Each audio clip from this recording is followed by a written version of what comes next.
Hello student, मैं विष्णु दिवाकर। इस video में हम बात करेंगे बीए प्रोग्राम सेमेस्टर सेकंड के स्टूडेंट जिन्होंने एजुकेशन सब्जेक्ट लिया है मानव विकास की समझ, ह्यूमन डेवलपमेंट यानी कि अंडरस्टैंडिंग ह्यूमन डेवलपमेंट। इसमें हम लोगों ने क्या करा था, लास्ट टाइम हम लोग जो है unit number 1, unit number 2, unit number 3 पर हम लोग आ चुके थे। तो यूनिट नंबर 1 से आने वाले तीनों क्वेश्चंस यानी कि तीनों लेसन्स जो है हम लोग कंप्लीट कर चुके हैं।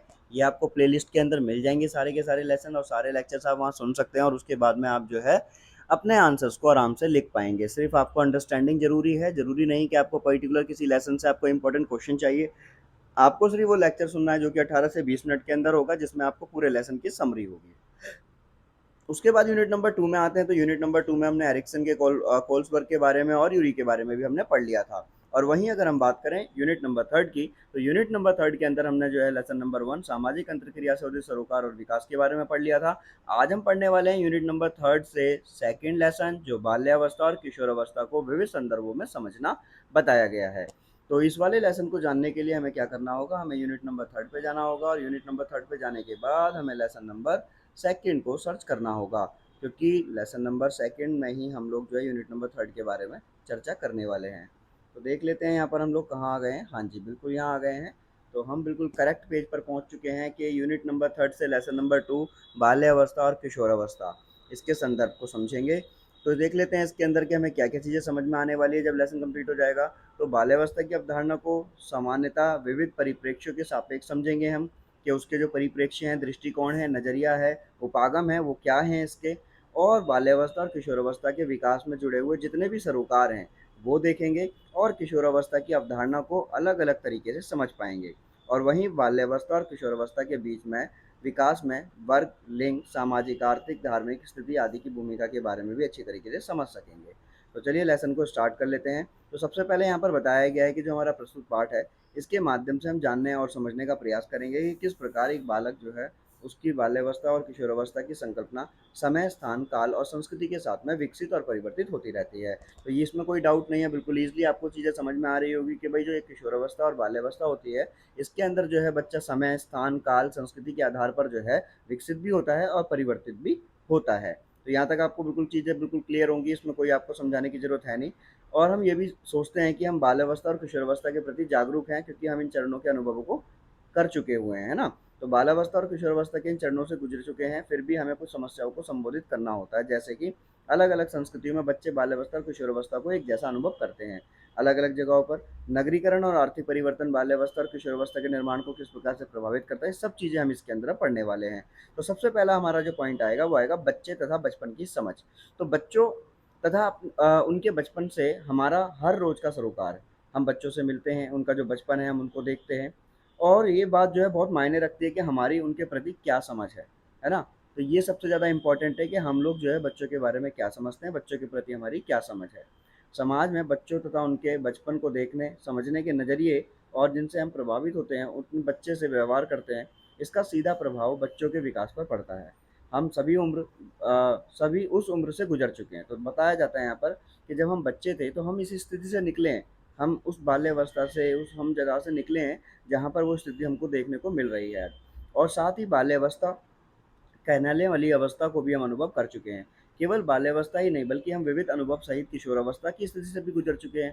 तो बाल्यावस्था शब्द अर्थ है बच्चा होने की स्थिति, है ना। तो बच्चा होने की स्थिति तो अब सबकी खत्म हो चुकी है, आप लोग भी अब बच्चे नहीं हो, अब बड़े हो गए हो। और 20वीं शताब्दी तक अलग अलग सामाजिक श्रेणी के रूप में बाल्यावस्था विचार पर बहुत कम ध्यान दिया गया था। आगे हम देखते हैं यहाँ पर, तो बच्चे तथा बचपन की जो अवधारणाएं हैं, इनकी ऐतिहासिक समझ क्या कहती है। तो देखो, एक मानव सभ्यता और समाज के विकास की बहुत लंबी यात्रा रही है। और उस इतिहास के द्वारा पता चलता है कि हम जानते हैं कि इतिहास के विभिन्न कालखंडों में विभिन्न सभ्यताओं, संस्कृतियों से संबंधित समुदायों का उद्भव हुआ और विकास होता रहा है। और समुदायों के अस्तित्व में उन बच्चों का भी अस्तित्व शामिल था जिन्होंने भविष्य में उन समुदायों को आगे बढ़ाया होगा। अतीत में बच्चों की भूमिका इतनी अहम होने के बावजूद भी ऐसा प्रतीत होता है कि हमने अपने इतिहास के अध्ययन में इसे कभी भी ज़्यादा महत्व नहीं दिया है। लेकिन बच्चों के मामले पर इतिहास के ऐसे चुप रहने अथवा उत्साही साक्ष्य न मिलने का निष्कर्ष भी निकाला जाना चाहिए। अतीत में विकसित समुदाय अपने बच्चों के प्रति संवेदनशील नहीं थे। आज के समय में बच्चों का जो स्वरूप विद्यमान है, आज अगर हम बात करें कि जो बच्चों का जो स्वरूप है, वो आज जो हमारे सामने है, कहीं न कहीं अपने अतीत में हुए विकास पर भी परिचायक है और बच्चों के बचपन की संकल्पना को ऐतिहासिक दृष्टिकोण से देखना भी बहुत ज़्यादा महत्वपूर्ण माना जाता है ना? अब जैसे बच्चों की अगर हम बचपन के ऐतिहासिक परिप्रेक्ष्य को देखते हैं, तो देखो जैसे अतीत के समुदाय में बच्चों के बचपन की क्या अवधारणाएँ रही होंगी, किस प्रकार बच्चे की संकल्पनाएँ रही, बच्चों की छवि तथा परिवार का नज़रिया, है ना? सदी दर सदी बदलाव आते रहे, धीरे-धीरे चीज़ें चेंज होती रही है ना? तो ये सारी चीज़ें हम इसके अंदर जानते हैं। आगे हम देखते हैं तो बाल्यावस्था के जो दृष्टिकोण के बारे में हम बात करते हैं कि जो बाल्यावस्था है इसका क्या परिप्रेक्ष्य है, इसका क्या उपागम है, इसका क्या दृष्टिकोण है। तो जब हम सभी जो है समाजों में बच्चे के अर्थ को जानने का प्रयास करते हैं तो बच्चा बाल्यावस्था के विचार के इतिहास का निरीक्षण करना बेहतर माना जाता है और इतिहास का विश्लेषण करते हैं तो ये पता चलता है कि बच्चा जो है वो अर्थ और वर्णन इतिहास में समय अनुसार अलग अलग रहा है। भाई हर जगह पर स्थिति अलग अलग है। फिलिप एरिस नामक एक फ्रांसीसी इतिहासकार ने ये विश्लेषण किया आई एम सॉरी ये विश्लेषण किया कि इतिहास में बच्चों को किस प्रकार चित्रित किया गया था। कला, पत्रों और बहुत से अन्य स्रोतों का प्रयोग करते हुए उन्होंने ये पता लगाया कि बाल्यावस्था का अर्थ मध्यकाल से आगे वर्तमान काल तक किस प्रकार विकसित हुआ है। और वहीं अगर हम धीरे धीरे देखते हैं तो यहाँ पर अलग अलग विचार अपने अपने अलग अलग विचारक जो हैं अपने अपने अलग अलग विचार देते हैं और यही सब चीज़ें हमारे को जो है बस समझनी है जिससे कि हम अपने एग्जाम के अंदर इसको आराम से लिख सकें। फिर हम देखते हैं कि जो बाल्यावस्था के सांस्कृतिक परिप्रेक्ष्य हैं वो कौन कौन से हैं। सबसे पहला भारतीय समाज में माताओं का। तो माताओं को अपने शिशु के प्रति व्यवहार का विश्लेषण करने पर हम पाएंगे कि माँ अपने शिशु को छाती से लगाकर प्यार और वात्सल्यपूर्ण व्यवहार करती है। शिशु की माँ जो है वो सर्वोच्च प्राथमिकता होती है। अब शिशु जो है वो माँ के लिए क्या है, सर्वोच्च प्राथमिकता है। बच्चा जो है माँ से ही ज़्यादा घुल मिलता है। भारतीय माताएं अपने शिशु को सामाजिक व्यवहार से ज़्यादा व्यक्तिगत संबंध, बालक और माँ को प्राथमिकता देते हैं और अपने बालकों को अपने समाज के अनजान लोगों की संगत से बचा कर रखते हैं। पहला पॉइंट। फिर आता है कालूली माताओं। कालूली माताओं क्या है, इसमें उनके शिशुओं की ओर देखने पर हम विभिन्न विभिन्न प्रकार की तस्वीरें पाएंगे। अब जो कालूली जनजाति है ये नई पापुआ गिनी में लोग बड़े घरों में रहते हैं। ये जो एक नई जनजाति है कालूली, इसमें बताया गया है कि इसमें जो है अंदरूनी दीवाल नहीं होती है। कालूली माताएं अपने बालकों को गोद में उठाकर शिशुओं का चेहरा बाहर समाज की तरफ रखती हैं। इससे शिशुओं का समाजीकरण हो सके तथा समाज से उनकी अंतरक्रिया हो सके। देखो दोनों चीज़ें अलग अलग हैं। ऊपर वाले में क्या है वो समाज से बचा कर रखते हैं, नीचे वाले में क्या है समाज से जोड़ने की बात करते हैं, है ना। फिर बाल्यावस्था के मानव शास्त्रीय परिप्रेक्ष्य क्या है। तो ये जो पॉइंट्स जो हैं आपके, इनको आपको बस याद रखना है। इसके अंदर जो थोड़ी थोड़ी चीज़ें आपको मैं बता रहा हूँ बस आपको ये याद रखनी है। कोई भी क्वेश्चन आ जाता है, कुछ भी आ जाता है तो आप पूरे लेसन को आप जानते हो और एटलीस्ट आपने उसके पॉइंट्स कंप्लीट करे हैं तो आप वो सब चीज़ें मेंशन कर सकते हैं। अब मानव शास्त्रीय दृष्टि बालक के अलग अलग व्यक्तित्व को उसकी रक्षा की बात करता है। ये माना जाता है कि बालक एक अनूठी कृति है जिसे गहराई और व्यापकता से समझने की आवश्यकता होती है कुछ कारणों की वजह से। पहला, बच्चों को बहुत सारे मापदंड और परंपराओं को समझने बनाए रखने के लिए सामाजिकृत किया जाता है। दूसरा, बच्चों के व्यक्तित्व, उत्सुकता, सांस्कृतिक पहलुओं को विकसित करने में, है ना, जिसमें उनकी वृद्धि हो। तीसरा, बाल्यावस्था एक समाजीकरण की एक प्रक्रिया है जिसके अंदर मापदंड, अभिवृत्ति, सोचने के तरीके, ये सब चीज़ें सिखाई जाती है। फिर उसके बाद अगर हम बात करें यहाँ पर तो हमारा फिर आता है यहाँ पर पॉइंट जेंडर।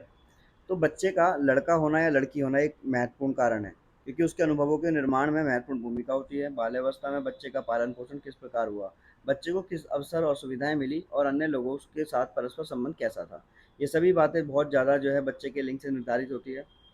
एक और स्पष्ट भिन्नता जो हमें दिखाई देती है वह है उनका पहनावा, परंतु इससे कहीं अधिक महत्वपूर्ण उनकी प्रभावशाली विभिन्नता है। समाज के लोग लड़के लड़कियों के प्रति अलग अलग धारणाएं रखते हैं और इसमें कोई डाउट नहीं है, देयर इज़ नो डाउट कि हमारे देश के अधिकांश भागों में लड़कों को लड़कियों की अपेक्षा अधिक महत्व दिया जाता है।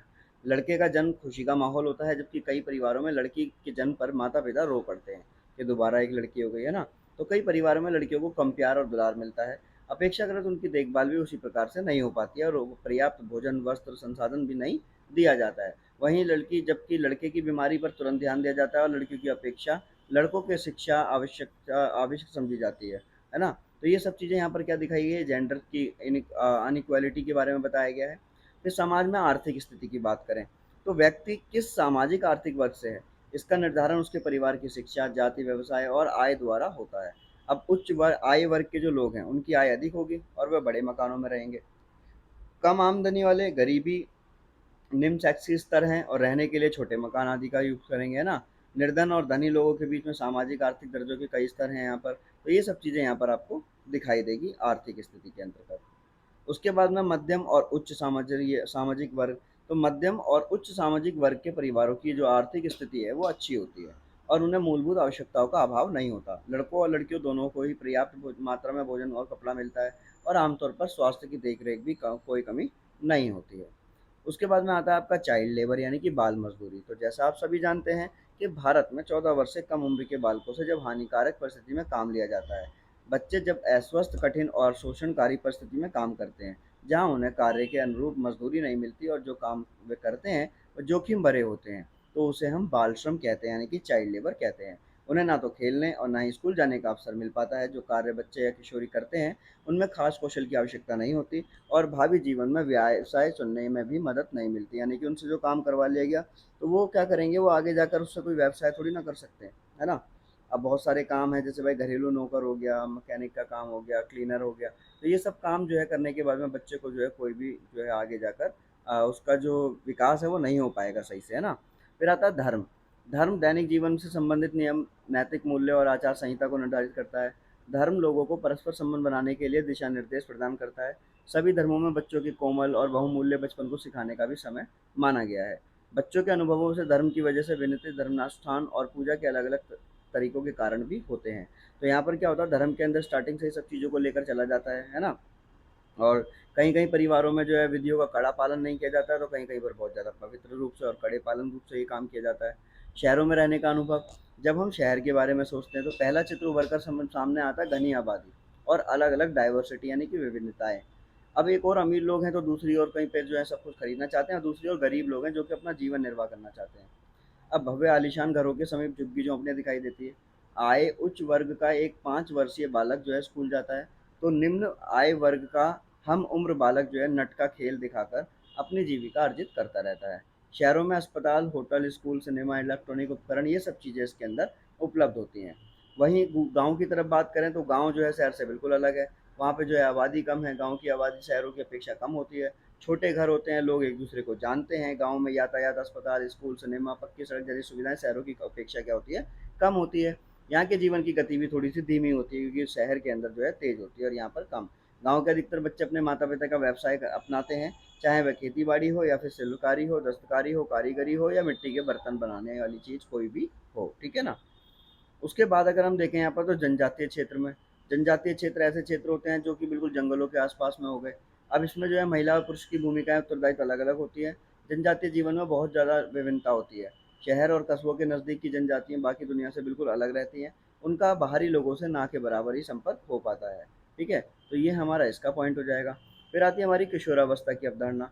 तो किशोरावस्था शब्द जो है वो एडोल्ट से निकला हुआ है, जिसका अर्थ होता है बढ़ना या प्रौढ़ता की ओर बढ़ना। मनोविज्ञान में किशोरावस्था को बाल्यावस्था और प्रौढ़ावस्था के बीच के चरण के रूप में देखा जाता है। यही हमारी किशोरावस्था होती है। अब किशोरावस्था की धारणा जो है 19वीं शताब्दी के अंत में और 20वीं शताब्दी के प्रारंभ में शुरू हुई थी। तो इसी में जो है किशोरावस्था के बारे में बताया गया है। इसके चरण बताए गए हैं, जैसे पहला जो है 12 से 14, फिर मध्य किशोरावस्था 14 से 16, फिर उसके बाद में परवर्ती किशोरावस्था होती है जो 16 से 18 होती है। ठीक है, तो ये हमारी किशोरावस्था यानी कि जिसको हम बोलते हैं टीनेजर एज। फिर अलग-अलग संस्कृतियों में, तो देखो यहाँ पर हम देखते हैं कि भाई अलग-अलग इसके अलावा जो है प्रत्येक व्यक्ति के लिए विशेष समयावधि के अंतर्गत घटित होने वाली चीज़ें, आपकी किशोरावस्था, आपके अभिभावक और आपके बच्चों की किशोरावस्था में कुछ सीमा तक समानता होगी, पर जैविक वृद्धि लेकिन कुछ निश्चित विषय जैसे कि खेल और संगीत को अलग-अलग यहाँ पर अद्वितीय स्थिति को देना होगा, ठीक है। उसके बाद अगर हम बात करें यहाँ पर तो ये सब चीज़ें आपकी यहाँ पर ख़त्म हो जाती है और ये लेसन आपका ख़त्म हो जाता है। तो इसमें से कुछ क्वेश्चंस हैं आपके जो कि पूछे जाने हैं, वो क्वेश्चंस कैसे हैं। तो देखिए यहाँ पर 2 क्वेश्चन दिए गए हैं कि विभिन्न सामाजिक आर्थिक संदर्भ बच्चे के विकास में क्या भूमिका और ऐसा क्यों कहा जाता है कि भारत में किशोरावस्था नहीं बल्कि किशोरावस्थाएँ हैं? उदाहरण सहित बताइए। तो ये 2 क्वेश्चंस का आंसर आप सिंपली आपने जो ऊपर जितना भी पढ़ा है उसके पॉइंट्स लिखकर आप आंसर लिख सकते हैं। आई होप आपको वीडियो समझ आई होगी। आगे की जानकारी के लिए हमारे साथ बने रहिए। Thanks for watching.